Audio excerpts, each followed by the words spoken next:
The Pastor's Other Wife, Part 1. The evening sun dipped behind the skyline of Ikeja GRA, casting the city in a golden-orange gloom, as though Lagos itself was holding its breath. Covenant Sanctuary International stood like a throne among churches, polished marble floors, soundproof glass walls, LED scriptures scrolling across a 10-foot screen above the altar. It was more than a church, it was a fortress of faith, a home for miracles, a business of souls.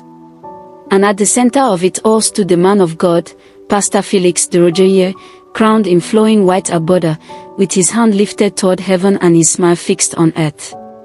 Behind every move he made, there was Mario, his wife. She sat quietly at the front pew, her gaily as regal as a queen's crown, her smile practiced, her body still. The women in church called her mommy, the men greeted her with bowed heads. She was the picture of grace, of submission, of the Proverbs 31 woman. Only she knew the truth of the silence inside her heart.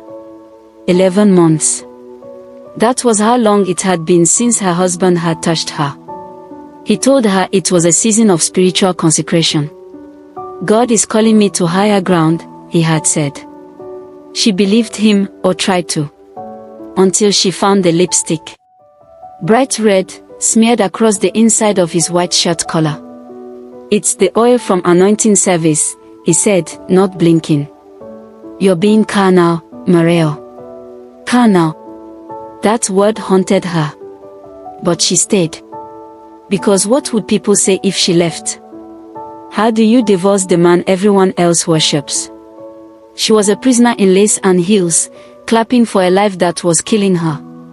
The first spark of doubt came from a whisper, timid, trembling, from a young usher named Ruth during the annual women's retreat in Ape.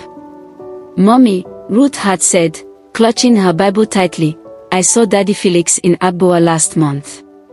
He was with a woman. He kissed her. She called him baby." I didn't know what to do. Mario didn't flinch. She simply nodded and replied, "Thank you, my dear," as though someone had just told her there was no sugar in the tea. But that night, while the women of the church prayed for marital grace and financial overflow, Mario wept into her pillow, the first tear she'd allowed in nearly a year. The second phone came 2 weeks later. Hidden in the inside pocket of Felix's jacket, while he live-streamed a midweek miracle service from their guest room. She unlocked it on the third attempt, Deborah 2020. And what she found inside broke her spirit more than she could have imagined. The messages were endless, sweet nothings typed with urgency and hunger. Photos of hotel receipts. Selfies of a woman named Deborah, holding her stomach in maternity gowns. Ultrasounds. Love notes. And voice messages from Felix praying over the child. "My daughter of fire, you are born not of shame, but prophecy.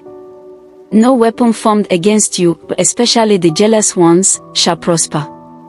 That night, Mario didn't eat. Didn't sleep.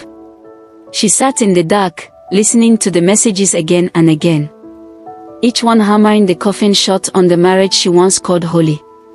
She didn't scream. Screaming was for the weak. Instead, she waited. She drove herself to Agboa in a rented car, wrapped in a simple scarf and oversized sunglasses. No one recognized her as she entered his glory tabernacle,